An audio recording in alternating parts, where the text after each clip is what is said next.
부산의 가을밤은 유난히 조용하고 서늘했다. 찬바람이 창문 틈새로 스며들어왔다. 한서연은 원룸 같은 작은 오피스텔 방 안에서 등을 굽히고 앉아 배를 부여잡았다. 이미 몇 시간 전부터 간헐적인 통증이 있었지만 지금은 그 강도가 다르다. 뱃속에서 아이가 뒤틀리듯 움직였고 복부 아래쪽이 갈라지듯 아팠다. 안 돼. 아직 아니야. 아직 32주밖에 안 됐다고. 서연은 이를 악물고 침대 시트에 손톱을 박으며 속으로 중얼거렸다. 의사는 예정일이 2달이나 남았다고 했고 그녀도 그에 맞춰 모든 것을 준비하고 있었지만 아이는 그런 계획에 관심이 없는 듯했다. 손이 떨리면서도 서연은 휴대폰을 꺼내 친구 강혜진에게 전화를 걸었다. 하지만 연결되지 않았다. 2번, 3번 상대방이 받지 않았다. 더는 기다릴 수 없다고 느낀 그녀는 급히 119에 전화를 걸어 주소를 전달했다. 10여 분이 채 지나지 않아 구급차 사이렌 소리가 밤 공기를 가르며 다가왔다. 구급대원 2명이 들어와 서연을 들것에 옮기고 그녀는 출산복을 입은 채 병원으로 실려갔다. 밤의 부산 시내는 불빛이 희미하게 퍼져 있었고 서연의 눈은 흐릿하게 떨렸다. 병원에 도착하자마자 그녀는 산과 응급실로 직행됐다. 땀과 눈물, 고통이 범벅된 얼굴로 숨을 헐떡이며 분만대에 누웠다. 간호사가 초조하게 모니터를 보며 외쳤다. 태아 심박수가 불규칙합니다. 산부인과 담당에 호출하세요. 그리고 그 순간 응급실 문이 열리며 누군가 급히 들어섰다.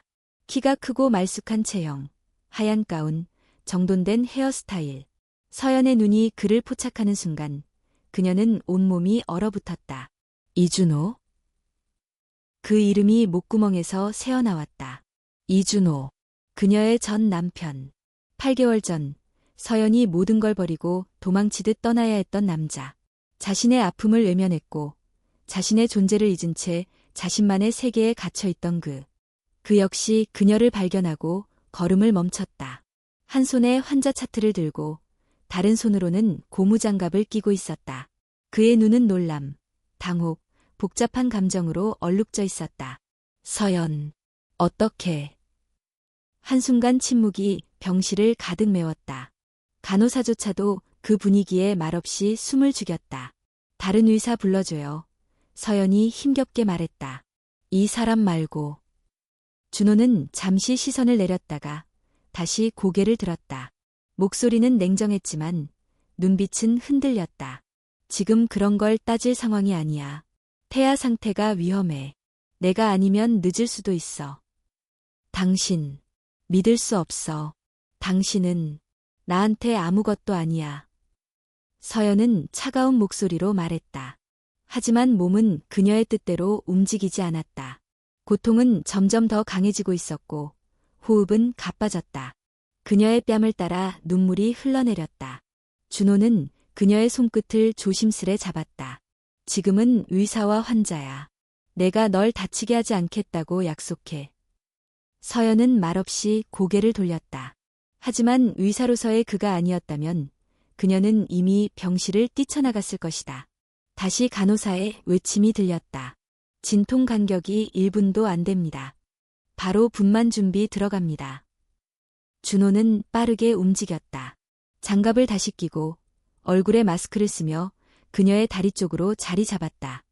간호사들이 차트를 전달하고 기구들을 준비했다. 모든 것이 긴박하게 돌아갔다. 서연은 모든 힘을 다해 아랫배에 집중했다. 아이가 나온다. 그녀는 눈을 질끈 감고 고통 속에서 온 힘을 다해 밀어냈다. 여러 번의 시도, 끝없이 반복되는 고통. 그리고 마침내 작고 연약한 울음소리가 병실을 가득 채웠다. 아기가 나왔습니다. 남아입니다. 간호사가 외쳤다. 준호는 아기를 받아들고 조심스레 수건으로 닦아낸 뒤 기본 상태를 확인했다. 손발은 정상이었고 몸무게도 2.1kg으로 작지만 위급한 상황은 아니었다. 하지만 그 순간 준호의 눈이 멈췄다. 아이의 왼쪽 허벅지 안쪽 붉은색의 이상한 무늬. 물방울처럼 길쭉하고 어릴 적 자신이 가지고 있던 그 붉은 점과 정확히 같은 자리였다. 심장이 뛰는 소리가 귀에서 울렸다. 그는 아이를 다시 자세히 봤다. 착각이 아니었다. 그건 단순한 점이 아니었다. 이씨 집안에서 남자아이들이 거의 모두 가지고 태어나는 유전적 반점이었다. 준호는 얼어붙었다. 손이 떨렸고 얼굴이 굳었다. 그리고 고개를 들어 서연을 바라보았다. 서연, 이 아이. 그녀는 이미 알아차린 듯 눈을 감았다. 이 아이, 내 아이지. 그렇지? 서연은 눈을 뜨고 그를 똑바로 바라보았다. 고통과 분노, 그리고 끝없는 슬픔이 그녀의 눈안에 맺혀 있었다. 하지만 그녀는 단호하게 말했다. 아니야. 이 아이는 당신 아이가 아니야. 그 한마디에 병실은 다시 정적에 휩싸였다. 준호의 손이 떨렸다. 입술이 바짝 마르며 목소리가 낮게 흘러나왔다. 거짓말하지 마. 그 반점은 우리 가족만이 가지고 있는 유전자야.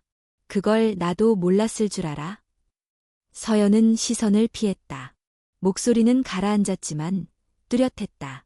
세상에는 우연이란 것도 있어. 당신이 원하지 않는 진실도 있을 수 있지. 준호는 더 이상 말하지 않았다.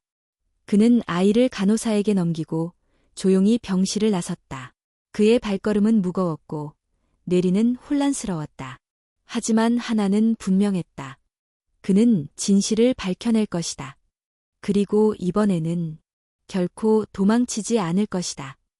이준호는 병실을 나서며 복도를 따라 걸었다. 병원 특유의 소독약 냄새가 코끝을 찌르고 밤샘 근무로 지친 간호사들의 낮은 대화 소리가 희미하게 들려왔다. 그의 손은 여전히 미세하게 떨리고 있었다. 그 반점, 그 지독히도 익숙한 붉은 점. 어린 시절, 준호는 아버지에게 들었다. 우리 집안 남자들은 태어날 때 이 반점을 달고 나온다. 증조할아버지도, 할아버지도, 나도, 그리고 너도 이는 마치 혈통을 증명하는 상징 같았고, 준호는 언젠가 자신도 그걸 자식에게 물려주겠지 막연히 생각했었다. 그 아이가 지금 눈앞에 나타났다. 하지만 서연은 단호히 부정했다. 당신 아이가 아니야. 거짓말일까? 아니면 무언가 더 복잡한 사정이 있는 걸까? 감정이 아닌 사실이 필요했다. 준호는 복도를 돌아 연구실 쪽으로 걸음을 옮겼다. 더는 머릿속 혼란에 끌려다닐 수 없었다. 그는 바로 병원 내부 진단센터로 향했다. 야간 근무 중인 후배 병리의사에게 부탁해 조용히 검체 분석을 요청했다. 아이의 탯줄 혈액 샘플은 이미 저장돼 있었고 자신의 구강 점막 세포를 채취해 비교를 의뢰했다. 준호 선배, 무슨 일이에요? 후배가 조심스럽게 물었다. 확인하고 싶은 게 있어. 아무에게도 말하지 마. 결과는 내가 직접 받는다. 그 말에 후배는 고개를 끄덕였지만 눈빛에는 묘한 궁금증이 서려 있었다.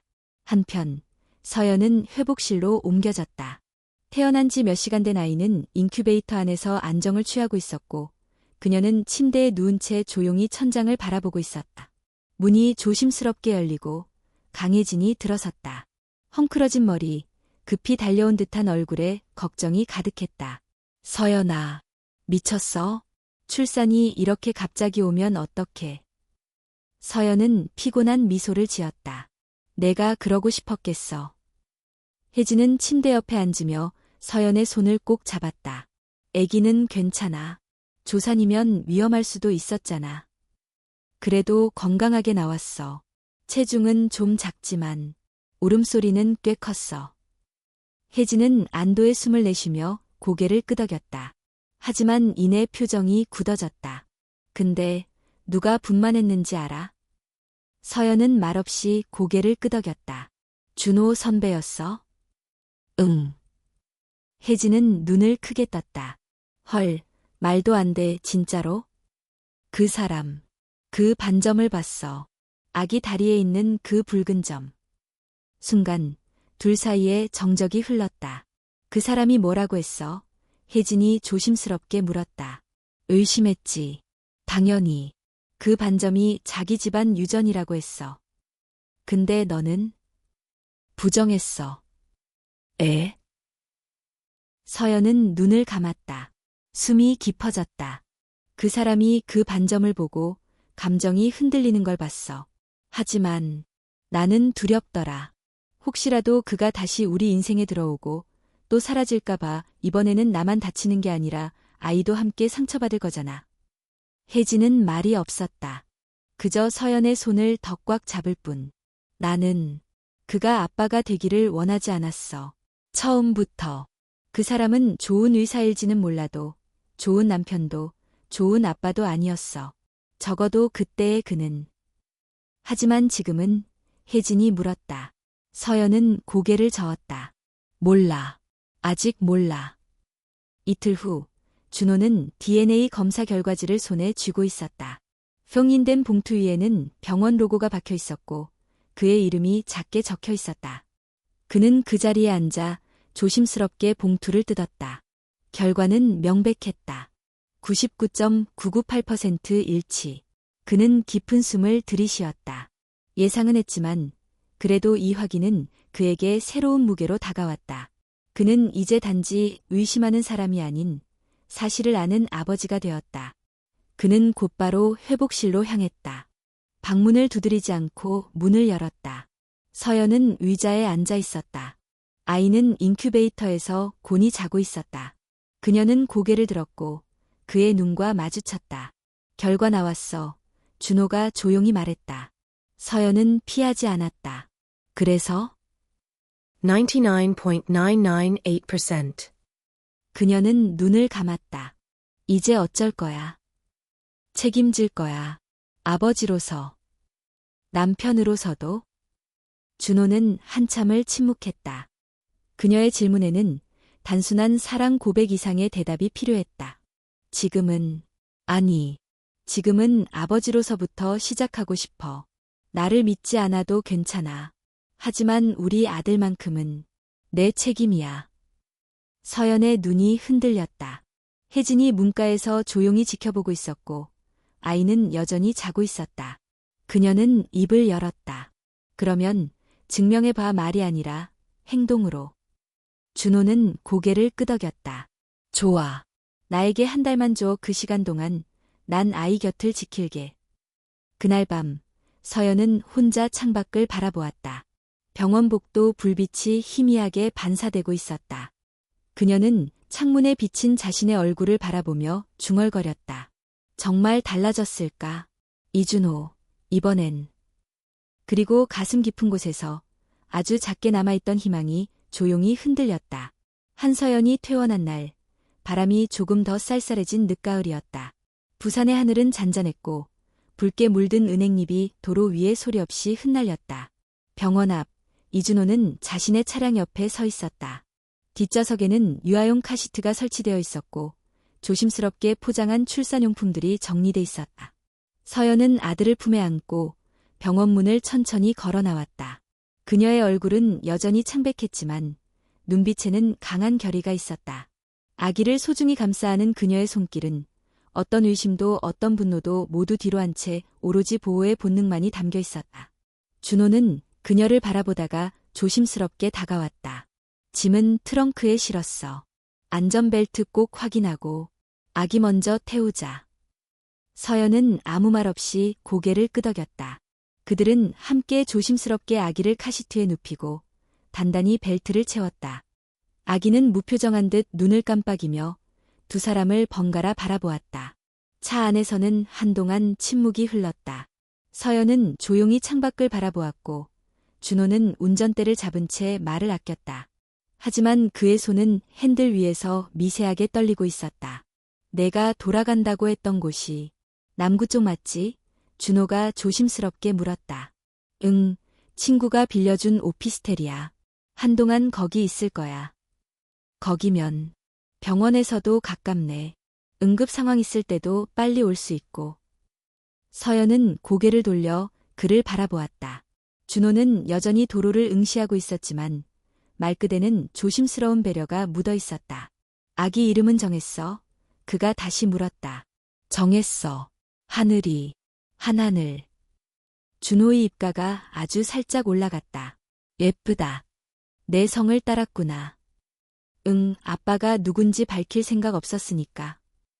그 말에 준호는 아무 대답도 하지 않았다. 그는 잘 알고 있었다. 자신의 과거가 어떤 무게로 그녀에게 각인됐는지, 얼마나 깊은 상처를 남겼는지를. 오피스텔에 도착하자 준호는 짐을 조심스럽게 옮겼다. 집은 작고 단출했지만 따뜻한 느낌이 있었다. 침대 옆엔 아기용 요람이 놓여 있었고 창가에는 작은 화분 하나가 햇빛을 받으며 반짝이고 있었다. 여기서 혼자 지낼 거야? 준호가 물었다. 혜진이 있다 와 하루 이틀 정도 도와준대.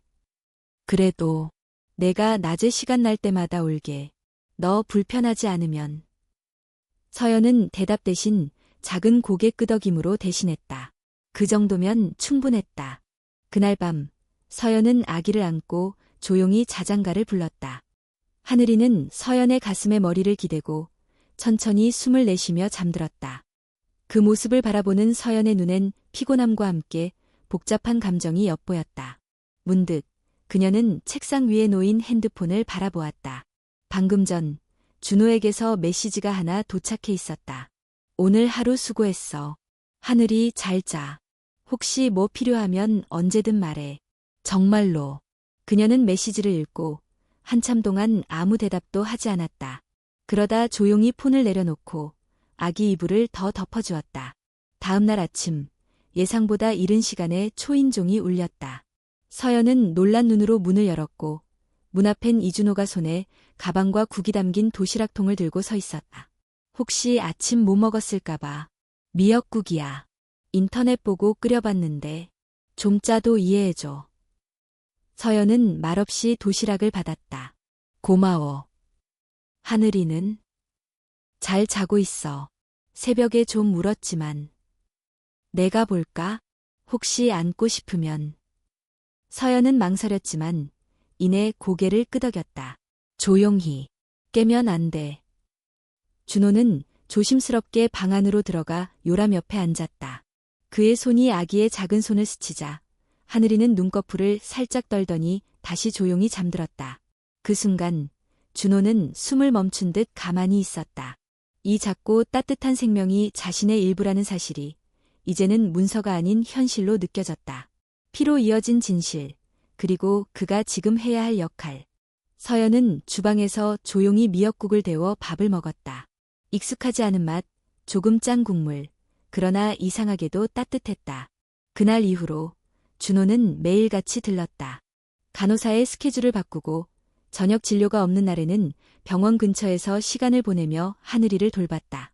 기저귀를 갈고 분유를 타고 트림을 시키고 우는 아이를 품에 안고 달래는 것까지 모든 게 어색했고 몇 번이나 실패했다. 하지만 그는 좌절하지 않았다. 서연도 더 이상 그를 막지 않았다.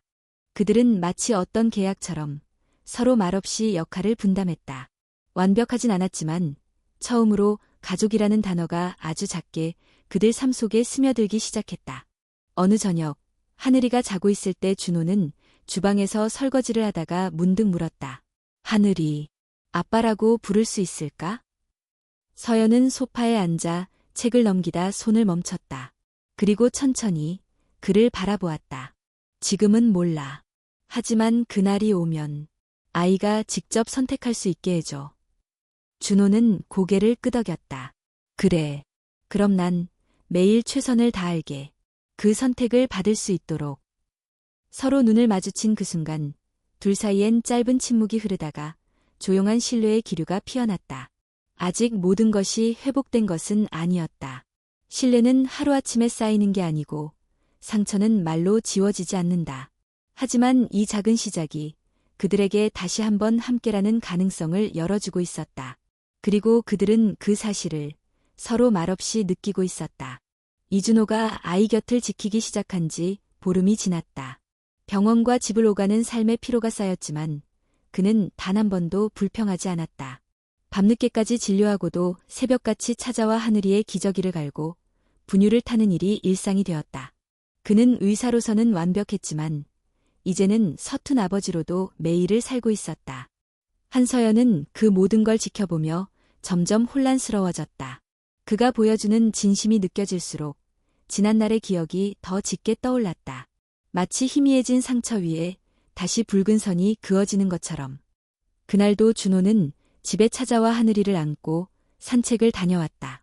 서연은 그동안 집안을 정리하고 있었고 둘이 들어왔을 땐 따뜻한 보리차가 준비되어 있었다. 하늘이가 처음으로 내 얼굴 보면서 웃었어. 준호가 기분 좋게 말했다. 서연은 웃었다. 그건 아마 너한테 웃은 게 아니라 방귀 끼려는 얼굴일걸. 진짜야. 눈 마주치고 확실히 웃었어. 둘은 그 짧은 웃음 안에서 순간적으로 예전처럼 자연스러웠다. 하지만 그건 잠깐이었다. 서연은 이내 진지한 얼굴로 물었다. 준호야, 혹시 기억나? 우리가 싸웠던 마지막 날? 준호의 얼굴이 굳어졌다. 그는 컵을 내려놓고 고개를 끄덕였다. 응, 내가 나한테 더 이상 나를 필요로 하지 않는 사람 같다고 했던 날. 서연은 눈을 떨구었다. 그날, 나 사실 병원 가는 길이었어. 피검사 결과가 나와 있었거든. 임신 확인하려고 했던 날. 준호의 입술이 굳게 닫혔다. 그는 몰랐던 사실이었다. 근데 너는 술에 취해 들어왔고 전화를 수십 통에도 받지 않았고 집에 돌아왔을 땐 웃으며 좀 과했지? 라고 했지. 나는 그 순간 확신했어. 내가 더는 나를 안 본다고. 준호는 두 손을 무릎 위에 올리고 고개를 깊이 숙였다. 그땐 내가 왜 그랬는지 설명할 수도 없어. 일에 치이고 병원에서도 스트레스를 많이 받았고 그건 다 이유일 수 있어. 하지만 내가 아팠을 땐 내가 거기 없었다는 게 더 중요했어. 그 말은 준호의 가슴에 비수처럼 꽂혔다. 서연아, 내가 정말 미안해. 그리고 그건 평생 갚아도 갚을 수 없는 죄라는 거 알아. 그래서 지금 이걸로 되갚을 수는 없지만 적어도 우리 아이만큼은 놓치고 싶지 않아. 서연은 아무 말도 하지 않았다. 그녀는 머릿속으로 당시의 외로움을 다시 되새기고 있었고 지금의 준호가 진심으로 변했는지 고민하고 있었다. 그때 문이 울렸다. 강혜진이었다. 큰 봉투와 젖병을 한가득 들고 문을 열고 들어왔다. 도와주러 왔어. 오늘은 내가 하늘이 목욕시킬게. 분위기가 조금 누그러졌다. 혜진은 분위기를 살피다 조용히 서연을 부엌으로 데려갔다. 분위기 왜 이래? 방금 울다 나온 사람처럼 보이잖아. 서연은 한숨을 쉬었다. 그냥 외기 좀 했어. 옛날 이야기. 그 남자 요즘 되게 열심히 하더라. 너 그거 알아? 병원에서 야근 끝나도 한참 병동 돌아다니면서 신생아 돌보는 방법 메모하고 다녀. 서연은 놀란 눈으로 혜진을 바라봤다. 진짜. 응, 오늘 아침에도 우리 병동 간호사랑 아기 트림시키는 법 묻는 거 봤어. 웃기지 않냐? 그 잘난 이준호가 그런 것도 배우는 거. 서연은 작게 웃었다. 하지만 그 웃음은 곧 사라졌다. 근데 혜진아, 혹시 준호랑 가까웠던 여자 동료 기억나? 응. 누구? 그 간호사였던 이름이 윤지은. 혜진의 표정이 순간 얼어붙었다. 아, 그 여자. 너 아직도 그 일 기억하고 있어? 그때 문자 몇 개 봤었어. 너도 알잖아. 근데 아무것도 묻지 않았어. 그 사람이 너무 무심해서. 사실 외도였는지는 몰라도 그 여자와 연락하는 걸 보고 나선 그 이후로 나는 더 이상 믿지 못했어. 지금도 의심돼? 서연은 말없이 고개를 끄덕였다. 그 사람이 아무리 변했다 해도 그 상처는 사라지지 않잖아. 상처는 흉터가 되어도 계속 남는 거니까. 혜진은 조용히 그녀의 손을 잡았다. 내가 아직도 조심하는 건 이해해. 하지만 지금의 준호는 확실히 달라졌어. 적어도 너와 아이 앞에선 진심이야. 그날 밤 서연은 혼자 남은 거실에서 조용히 앨범을 꺼내보았다. 결혼식 사진, 신혼여행 사진, 그리고 임신 초기의 셀카들. 하나하나 넘길수록 그 안에 담긴 웃음들은 모두 거짓이 아닌 진심이었다. 하지만 그 진심도 결국 무너졌고 그녀는 모든 걸 혼자 감당해야 했다. 창밖을 바라보며 그녀는 스스로에게 물었다. 이번엔 정말 다를까? 그리고 잠시 후 아기의 울음소리가 들려왔다. 그녀는 천천히 일어나 아이에게 다가갔다. 품에 안은 아이는 작고 따뜻했다. 이 생명을 지키기 위해서라면 그녀는 다시 한번 기꺼이 싸울 준비가 되어 있었다. 그날 아침, 한서연은 창문을 열어보며 하늘을 올려다보았다. 맑고 높은 가을 하늘 아래 노란 은행잎이 도로를 덮고 있었다. 아기 하늘이는 요람해서 작은 손을 허공에 흔들며 조용히 눈을 깜빡였다. 평화로운 풍경이었지만 서연의 마음은 이상하게도 무거웠다. 그 이유는 단순했다. 이준호의 어머니, 유미숙 여사가 오늘 이곳에 온다는 소식을 전날 밤에 들었기 때문이었다. 서연은 그 여인을 잊은 적이 없었다. 그녀는 정갈하고 차가운 사람으로 서연이 처음 결혼했을 때부터 늘 선을 그었다. 겉으론 예에 바르지만 속은 날카롭고 늘 우리 집과 밖의 사람을 구분지었다. 서연은 결혼 내내 밖의 사람이었다. 그리고 오늘 그녀가 손자라는 존재를 확인하러 온다. 그것도 서연이 아무 말도 하지 않은 채 낳아버린 손자를. 초인종이 울렸다. 서연은 깊은 숨을 들이쉬고 문을 열었다. 유미숙 여사는 예전과 다름없는 단정한 베이지 코트를 입고 서 있었다.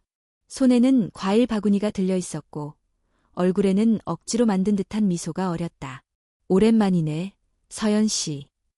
어서 오세요, 어머니. 서로 어색하게 인사를 나눈 후 유 여사는 실내화로 갈아 신고 거실로 들어왔다. 그녀의 눈은 이미 요람에 누운 하늘이를 향해 있었다. 저 아이가 우리 준호 아이 맞니? 서연은 대답하지 않았다. 대신 조용히 하늘이를 안아 보여주었다. 유 여사는 아이를 가만히 바라보았다. 눈매, 코, 입, 그리고 그 작은 이마. 그녀는 한참을 말없이 응시하더니 낮은 목소리로 중얼거렸다. 어릴 때 준호랑 똑같구나. 그리고 그 말 뒤에는 곧장 차가운 기류가 흘렀다. 서연 씨, 나도 여자로서 그리고 엄마로서 묻고 싶어요. 왜 이런 식으로 아이를 숨기고 있었어요? 왜 진작 말하지 않았죠? 서연은 조용히 아이를 다시 요람에 눕히고 천천히 자리로 돌아와 앉았다. 말했으면 받아들였을까요, 어머니? 그건 아무도 모르는 일이죠. 전 알아요. 제가 혼자 아이를 낳고 키우는 걸 선택한 건 무언가를 숨기려 한 게 아니에요. 책임지지 않을 사람에게 아이를 넘기고 싶지 않았을 뿐이에요. 여사의 표정이 굳었다. 그 말, 우리 준호가 책임감 없는 사람이라는 뜻인가요? 예전엔 그랬죠. 지금은 모르겠어요. 노력하는 건 알아요. 그래도 그 상처는 쉽게 사라지지 않아요. 그리고 그때 저는 너무 지쳐 있었어요. 여사는 아무 말 없이 앉아 있었다. 그녀의 얼굴에는 흔들림이 없었지만 눈빛은 조금씩 부드러워지고 있었다. 우리 집안이 당신을 상처 줬다는 건 어느 정도 나도 인정해요. 나는 늘 아들 걱정에 앞섰고 당신은 그 틈에 버려졌겠지. 서연은 놀란 눈으로 그녀를 바라보았다. 이 여사가 자신의 잘못을 어느 정도 인정한 건 처음이었다. 지금이라도 아이에게는 잘해주고 싶어요. 우리 손자니까. 손자가 고통받는 건 보고 싶지 않으니까. 그럼 조건 없이 지켜봐 주세요. 저희 둘이 지금은 천천히 시작하고 있어요. 무언가를 결정하긴 아직 이르니까. 그 순간 현관문이 열리고 이준호가 들어왔다. 손에는 장을 보고 온 비닐봉지가 들려 있었다. 어머니 오셨네요. 여사는 조용히 자리에서 일어났다. 그래. 하늘이 얼굴은 밝고 이만 가보마. 준호가 뭔가 더 말하려 했지만 그녀는 손을 들어 막았다. 너무 욕심내지 마라, 준호야. 천천히, 아주 천천히. 그리고 문을 나서기 전 그녀는 마지막으로 서연을 향해 고개를 살짝 숙였다. 오늘은 초대해줘서 고맙네. 문이 닫히고 난 뒤 집안은 다시 조용해졌다. 준호는 묵묵히 부엌에 짐을 내려놓고 서연 옆에 앉았다. 엄마가 그렇게 말하는 거 처음이야. 서연은 말없이 아이를 바라보다가 천천히 말했다. 처음으로 어머니가 사람처럼 느껴졌어. 나를 며느리 말고 한 사람으로 대했던 건 오늘이 처음이었어. 준호는 조용히 고개를 끄덕였다. 고마워. 내가 잘 받아줘서. 서연은 그를 바라보다가 작게 웃었다. 우리 아들이니까. 엄마들이란 게 다 그런 거지. 하늘이는 요람해서 손을 뻗으며 작은 소리를 냈다. 서연과 준호는 동시에 그쪽을 바라보았다. 한순간 둘의 시선이 겹쳤고 눈빛 속에 짧은 온기가 흘렀다. 그것은 완전한 화해도 아니고 확신도 아니었다. 그러나 그들 사이에 하나의 징검다리가 놓였다는 증거였다. 그날 밤 서연은 하늘이를 품에 안고 다시 한번 생각했다. 이 가족이 다시 될 수 있을까? 그 대답은 아직 멀었지만 최소한 이제는 처음처럼 닫힌 문이 아니었다. 그녀는 스스로에게 조용히 말했다. 이번에는 문을 조금만 열어볼게. 이준호는 요즘 더 바빠졌다. 병원 내에서 산부인과 팀장이자 응급분만 담당 의사로 일하면서도 매일 퇴근 후 한서연과 하늘이를 보러 들렀다. 그는 늘 말없이 다가와 아기의 분유를 준비하고 기저귀를 갈며 서연이 샤워를 하는 사이 아기를 안고 조용히 산책하곤 했다. 서연은 처음엔 그 모든 걸 경계하며 지켜보았다. 하지만 시간이 흐르면서 그의 행동에는 일관성이 있었다. 의도적이지 않았고 연기처럼 보이지도 않았다. 그의 서툰 손길에도 하늘이를 안는 자세가 아직은 어색해도 진심이 느껴졌다. 그날 저녁도 평범하게 흘러갔다. 준호는 하루 일과를 마치고 문을 열고 들어왔다. 손에는 따끈한 삼계탕이 들어있는 도시락 가방이 들려 있었다. 오늘 병원에 급하게 들어가느라 점심도 제대로 못 먹었다며? 혜진이가 고자질했구나. 고자질 아니야. 걱정돼서 물어본 거지. 서연은 도시락을 받아 조용히 전자레인지에 넣었다. 둘 사이에는 이제 어색한 침묵이 이전보다는 덜했지만 여전히 완전히 편안한 사이는 아니었다. 하늘이는 어땠어 오늘? 조금 보채긴 했는데 낮잠 오래 자서 그런가 봐. 이따가 목욕시키고 일찍 재워야겠어. 준호는 고개를 끄덕이며 안방으로 들어갔다. 아기는 요람 안에서 작은 손을 흔들며 잠들어 있었고 그는 조용히 이불을 다시 덮어주었다. 식사가 끝난 뒤 둘은 함께 하늘이를 목욕시키고 조심스럽게 로션을 바르며 웃었다. 하늘이는 물속에서 기분 좋은 듯 눈을 가늘게 뜨고 킥킥 웃었다. 그 웃음소리는 집 안가득 퍼졌다. 이럴 때 보면 너무 빨리 커버릴까봐 아쉬워. 서연이 말했다. 그래도 매일 보는 게 기적 같아. 내가 다시 이 아이를 안을 수 있다는 게. 그 말에 서연은 잠시 말을 멈췄다. 그런 감정을 숨기지 않고 표현하는 준호의 모습은 과거와 달랐다. 그가 이렇게 달라졌다는 게 놀랍고도 낯설었다. 밤이 깊어지고 하늘이는 잠들었다. 서연은 거실 소파에 앉아 조용히 창밖을 바라보았다. 준호는 주방에서 남은 설거지를 하며 바쁘게 움직였다. 그녀는 조용히 그를 불렀다. 준호야. 응. 너 언제부터 다시 나를 생각했어? 그는 손을 멈추고 그녀를 바라보았다. 서연의 얼굴은 어두운 조명 아래 고요하고 차분해 보였지만 그 눈빛 속엔 많은 감정이 담겨 있었다. 매일 내가 떠난 그날 이후 계속. 근데 솔직히 말하면 처음엔 미움이 더 컸어. 왜 말도 없이 사라졌는지 이해되지 않았으니까. 근데 시간이 지날수록 그날 밤 널 두고 그냥 잤던 내가 떠올랐고 내가 얼마나 외로웠을지 상상되더라.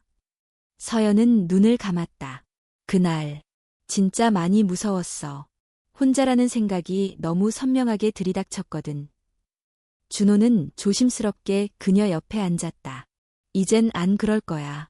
적어도 지금의 나는 너를 혼자 두지 않아. 하지만 너도 알잖아. 우리가 다시 함께하게 된다면 그건 단순히 감정만으론 부족해. 알아.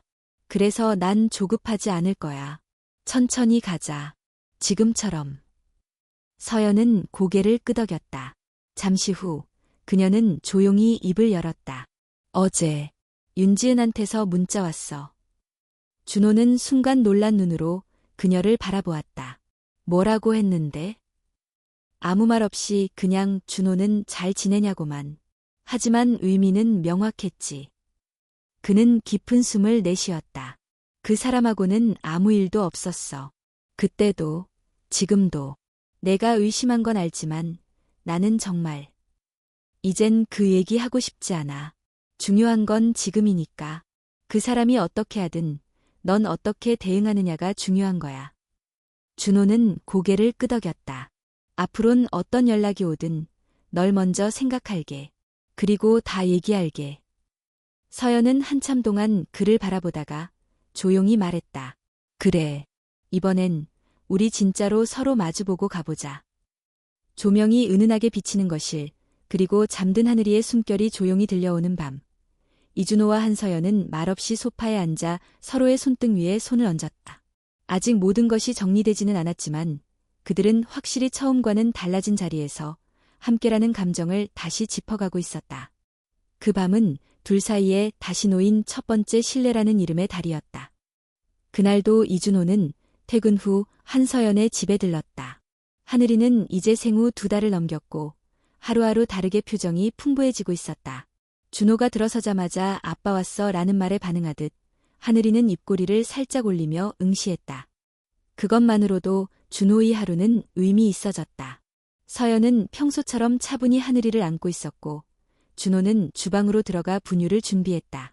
그는 이제 정확한 온도를 체크하고 적절한 양을 섞는데 능숙해졌다. 조심스레 손등에 몇 방울을 떨어뜨려 온도를 확인한 뒤 아이에게 건넸다. 하늘이가 분유를 먹는 동안 서연은 책을 펴들었고 준호는 아이의 작은 손을 바라보며 말했다. 오늘 병원에서 이상한 소문이 돌더라. 서연은 책장에서 눈을 떼지 않은 채 물었다. 무슨 소문? 내가 다시 너랑 같이 산다는 얘기. 그리고 아이가 내 아들이라는 것도. 서연의 손이 책장 위에서 멈췄다. 그녀는 천천히 책을 덮고 준호를 바라보았다. 병원에 누가 그걸 알 수 있지? 준호는 조용히 고개를 저었다. 소문이란 게 한번 돌기 시작하면 멈추질 않아. 그리고 오늘 윤지은이 나한테 물어보더라. 내가 다시 나타난 게 나 때문이냐고. 서연은 숨을 내쉬었다. 그 사람 아직도 병원에 있어? 며칠 전에 복귀했어. 다른 부서긴 하지만 마주칠 일이 없진 않지. 그 말에 서연은 고개를 돌렸다. 긴장은 하지 않았지만 마음 어딘가가 불편하게 조여드는 느낌이었다. 나는 상관없어. 그 사람이 뭐라 하든 어떻게 행동하든. 다만 너만 확실했으면 좋겠어. 중심이 흔들리지 않길 바랄 뿐이야. 준호는 그 말을 곱씹듯 되뇌었다. 중심. 예전에 그는 중심을 잡지 못해 무너졌고 서연을 떠나보냈다.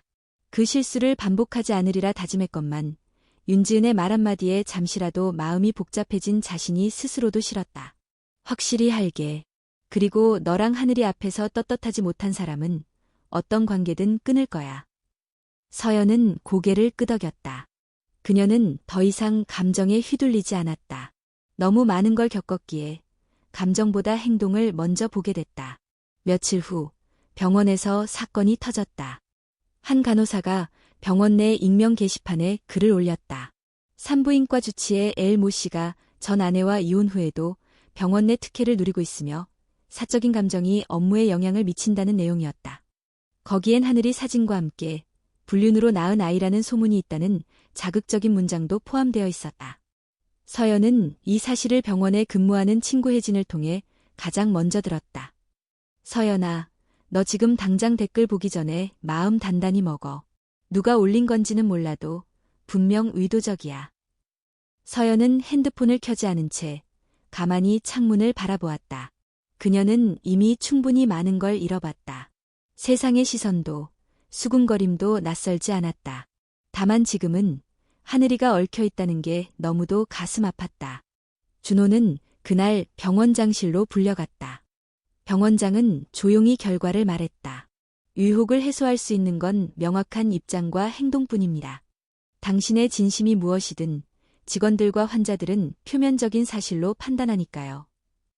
준호는 침착하게 고개를 끄덕였다.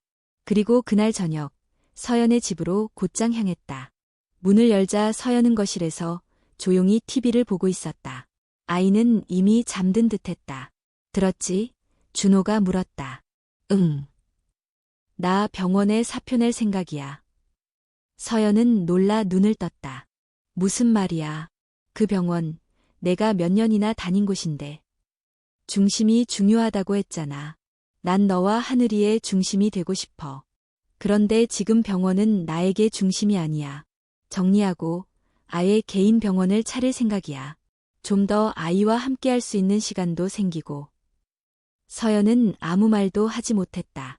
그의 말 하나하나가 진심이라는 걸 알면서도 그 결단이 얼마나 큰 의미인지 너무 잘 알기에 쉽게 반응할 수 없었다.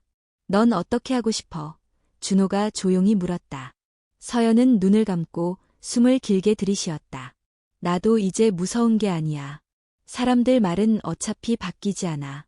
오늘 우리를 욕하던 사람도 내일은 자기 일로 바빠서 잊을 거야. 중요한 건 우리 셋이 어떻게 살아가느냐고 생각해. 준호는 고개를 끄덕였다. 그리고 한참 뒤 그녀가 조용히 말했다. 그래, 병원 나가. 정말 괜찮겠어? 응, 넌 지금 변하고 있고 나는 그걸 매일 보고 있어. 그리고 하늘이도 언젠가 내가 어떤 사람인지 느낄 거야. 다른 건 다 필요 없어. 우리 아이에게 부끄럽지 않으면 돼. 조용한 밤, 두 사람은 창가에 앉아 나란히 바깥을 바라보았다. 은행잎이 떨어지는 가을의 끝자락, 둘은 새로운 계절을 준비하고 있었다. 눈에 보이지 않는 바람이 지나가는 사이, 그들의 마음은 조금 더 가까워지고 있었다. 상처로부터, 소문으로부터, 두려움으로부터, 그리고 둘은 알고 있었다. 이제는 되돌릴 수 없는 단계에 도달했다는 것을. 며칠 후, 이준호는 병원에 사직서를 제출했다. 예상했던 대로 병원장은 한참을 말렸고 동료들도 놀란 눈으로 그를 바라봤지만 그는 담담했다.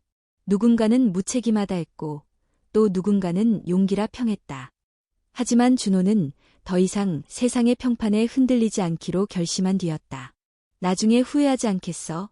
병원장이 마지막으로 묻자 그는 짧게 답했다. 이미 충분히 후회해본 사람은 같은 실수를 반복하지 않습니다. 병원을 나서는 그날, 겨울 초입의 찬바람이 그의 뺨을 스쳤다. 첫 출근 날의 설렘과 오늘의 결단이 머릿속을 교차했지만 그의 발걸음은 단단했다. 집으로 돌아온 준호는 조용히 문을 열었다. 한서연은 부엌에서 이유식을 만들고 있었고 하늘이는 거실 매트 위에서 작은 소리를 내며 손을 흔들고 있었다. 다녀왔어. 서연이 돌아보며 말했다. 정말로 끝낸 거야? 응, 오늘이 마지막 날이었어. 서연은 조용히 국자를 내려놓고 그를 바라보았다. 어떤 말보다도 그의 눈빛이 더 많은 걸 말해주고 있었다. 그날 저녁, 준호는 소파에 앉아 하늘이를 무릎에 올려놓고 책을 읽어줬다. 서툰 억양이었지만 아기는 만족한 듯 눈을 맞추며 소리 없이 웃었다. 서연은 부엌에서 조용히 그 모습을 바라보다가 문득 물었다. 새 병원은 어디쯤 알아볼 생각이야? 광안리 근처. 조용하고 가정 중심 클리닉이 많은 지역이니까. 산모 진료 위주로 하면 너랑 하늘이한테도 시간을 더 낼 수 있고. 서연은 고개를 끄덕였다. 말하지는 않았지만 그의 모든 계획은 이미 그녀와 하늘이를 중심으로 짜여져 있었다. 하지만 평온은 오래가지 않았다. 며칠 후 서연은 뜻밖의 소식을 들었다. 병원 내부에서 올라온 신고로 인해 준호의 의료 자격과 관련된 비윤리적 행위 조사 요청이 접수됐다는 것. 이유는 명확하지 않았지만 누군가 익명으로 그의 퇴사와 관련한 사생활 문제를 병원협회에 제보한 것이었다. 말도 안 돼. 서연은 충격의 말을 잇지 못했다. 누가 그런 짓을. 혜진이 조심스레 말했다. 아마 윤지은 쪽에서 흘러나온 것 같아. 정확히는 몰라도 그녀가 병원 내부 사람들과 여전히 연락이 닿아 있다는 말이 있어. 서연은 입술을 질끈 깨물었다. 그 사람의 질투심이 어디까지일지 이제는 짐작이 갔다. 준호에게 이 사실을 알렸을 때 그는 잠시 말없이 앉아 있었다.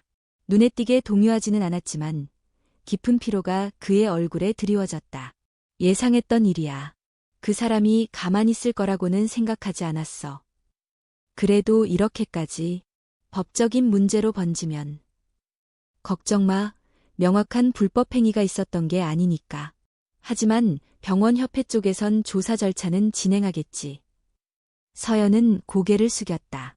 자신 때문이라는 죄책감이 밀려왔다. 내가 너무 섣불렀나 봐. 우리 관계를 이렇게 빨리 드러낸 게 잘못이었을지도 몰라. 준호는 조용히 그녀의 손을 잡았다. 아니야. 숨겼다면 더 후회했을 거야. 나는 지금 내 옆에 있고 하늘이 옆에 있어. 그게 전부야. 그날 밤 두 사람은 같은 방에서 각자 다른 이불을 덮고 누웠다. 잠이 쉽게 오지 않았다. 창밖에선 바람이 나뭇가지를 흔들었고 그 소리가 두 사람의 가슴속 불안을 자극하는 듯했다. 서연이 조용히 속삭였다. 준호야, 내가 다시 떠날까봐 두려워. 준호는 대답하지 않았다. 대신 그녀 쪽으로 몸을 돌려 조용히 손을 내밀었다. 그녀의 손등 위에 손을 얹고 낮은 목소리로 말했다. 이번엔 내가 떠나지 않아. 어떤 일이 있어도. 그 말은 단순한 약속이 아니라 그의 지난 모든 후회를 끌어안은 다짐이었다. 며칠 후 조사 결과는 예상보다 빨리 나왔다. 내부 제보 내용은 허위가 대부분이었고 병원 측도 공식적으로 사실무근임을 통보했다. 하지만 이 일은 준호에게 한 가지 경각심을 남겼다. 자신의 삶이 더는 혼자의 것이 아니라는 것. 하늘이는 어느새 옹알이를 시작했고 아빠와 엄마의 얼굴을 구분하기 시작했다. 서연은 이유식 레시피를 하나하나 공부하며 아이에게 가장 좋은 걸 해주려 했었고 준호는 조용히 곁에서 그걸 도왔다. 그리고 어느 주말 아침 준호는 작은 반지 상자를 꺼내 서연에게 건넸다. 결혼 반지나 화려한 보석은 아니었다. 단순한 은색의 실반지 하나. 안쪽에는 작은 글씨가 새겨져 있었다. 함께 걸어갈 사람. 서연은 상자를 열고도 한참을 말이 없었다. 준호는 조심스럽게 말했다. 프로포즈는 아니야. 아직 우리가 그 단계까지 가려면 시간이 걸릴 거란 거 알아. 그냥 지금처럼 옆에 있고 싶다는 의미야. 서연은 조용히 반지를 꺼내 손가락에 끼웠다. 완벽히 맞는 사이즈도 아니고 특별한 디자인도 아니었지만 그 반지가 주는 온기는 따뜻하고 깊었다. 나도 그렇게 생각했어. 그녀가 말했다. 함께 걸어가는 거, 지금 우리에게 가장 필요한 일. 두 사람은 그날 처음으로 함께 하늘이를 데리고 공원에 나갔다. 바람은 차가웠지만 세 사람의 그림자가 나란히 늘어선 모습은 햇빛 속에서 조용히 떨렸다. 한 걸음씩, 천천히, 다시 쌓아가는 신뢰, 조심스럽게 여는 마음, 그리고 함께 만든 가족. 그들은 알고 있었다. 이 길의 끝에는 완벽함은 없을지 몰라도 진심은 반드시 닿을 수 있다는 것을. 겨울이 깊어지고 있었다. 부산의 바람은 더욱 차가워졌고 아침이면 창문에 서리가 맺히기 시작했다. 한서연의 집안은 따뜻한 온풍기 바람과 아기 하늘이의 옹알이 소리로 가득했다. 이준호는 이제 아침마다 아이의 기저귀를 갈고 분유를 먹이는 것이 일상이 되었고 서연도 그 일상이 자연스럽게 느껴졌다. 하지만 아무리 익숙해져도 마음속 깊은 불안은 쉽게 사라지지 않았다. 어느 날 아침 서연은 우연히 준호의 휴대폰 위에 떠있는 문자 알림을 보았다. 윤지은, 오늘 병원 근처에서 우연히 마주쳤네. 예전엔 그런 눈빛 안 보였는데. 그 문장은 특별한 의미를 담고 있지는 않았지만 그녀의 가슴 깊은 곳에 있던 불안을 다시 끄집어냈다. 아니라고 지난번 일로 다 정리됐다고 믿으려 했지만 아주 작고 날카로운 가시 하나가 마음에 박힌 느낌이었다. 그날 밤 하늘이가 일찍 잠든 후 서연은 조용히 입을 열었다. 오늘 지은 씨가 너한테 문자했더라. 준호는 놀라지 않았다. 차분히 고개를 끄덕였다. 알아. 그냥 근처에서 우연히 마주쳤다고 하더라. 너 대답했어? 아니, 그 문자엔 아무 답도 안 했어. 서연은 잠시 침묵했다. 그녀는 스스로에게 실망하고 있었는지도 몰랐다. 이렇게까지 신경 쓰고 싶지 않았는데 그 한 줄의 메시지가 다시금 자신을 작아지게 만들었다. 그 사람과 완전히 끝난 거야. 준호는 조용히 그녀를 바라보다가 천천히 고개를 끄덕였다. 그 사람과는 아무 감정도, 아무 미련도 없어. 예전에도 없었고 지금은 더더욱. 그리고 지금 나는 너랑 하늘이 말고는 아무도 내 삶에 들어오게 하고 싶지 않아. 그의 말은 단순했지만 흔들림 없었다. 서연은 그 말을 믿고 싶었다. 아니, 믿어야만 했다.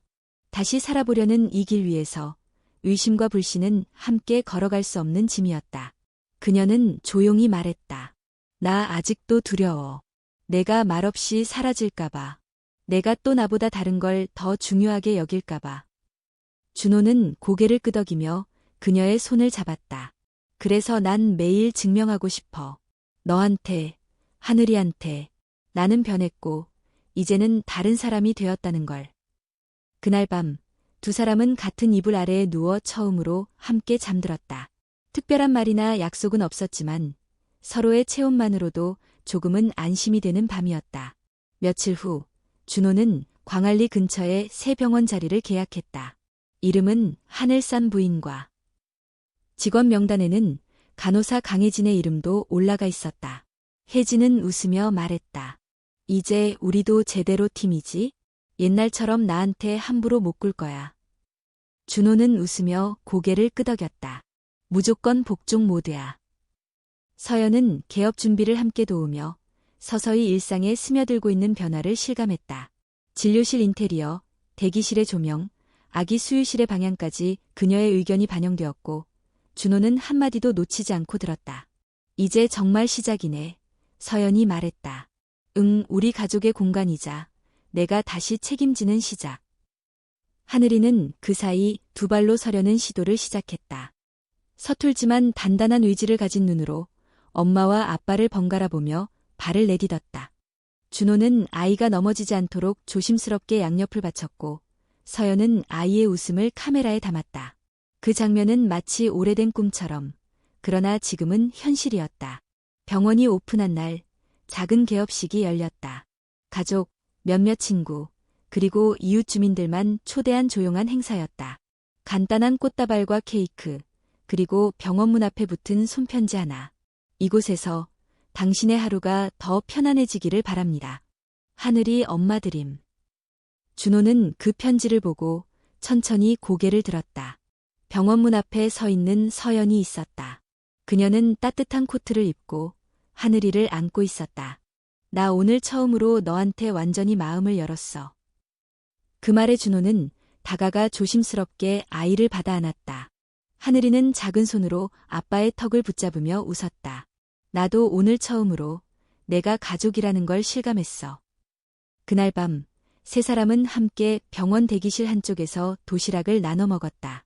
음식은 평범했고 공간은 작았지만 그 속에는 어떤 특별함이 있었다. 서연은 조용히 말했다. 나는 아직도 우리 관계가 완벽하다고 생각하지 않아. 하지만 이제는 도망치지 않겠어. 기회는 단 한 번일 수 있지만 믿음은 매일 쌓아가는 거니까. 준호는 그녀를 바라보며 고개를 끄덕였다. 고마워. 내게 다시 믿을 기회를 줘서.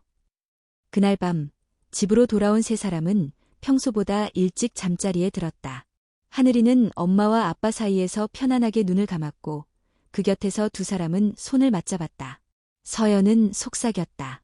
내일은 어떤 하루가 될까? 준호는 대답하지 않았다. 대신 그녀의 손을 조금 더 꼭 쥐었다. 그 작고 확실한 따뜻함 하나면 내일을 맞이할 준비는 충분했다. 그들은 이제 같은 방향을 보고 있었다. 조심스럽게 시작한 사랑, 아픔 위에 쌓아 올린 신뢰, 그리고 가족이라는 이름 아래에서 피어나는 하루. 한겨울의 바람이 유리창을 흔들고 있었다. 광안리 해변은 인적이 드물었고 병원 앞 가로수 가지마다 희끗희끗 눈이 쌓이기 시작했다. 하늘산 부인과 간판은 잔잔한 불빛을 밝히며 하루의 끝을 알리고 있었다.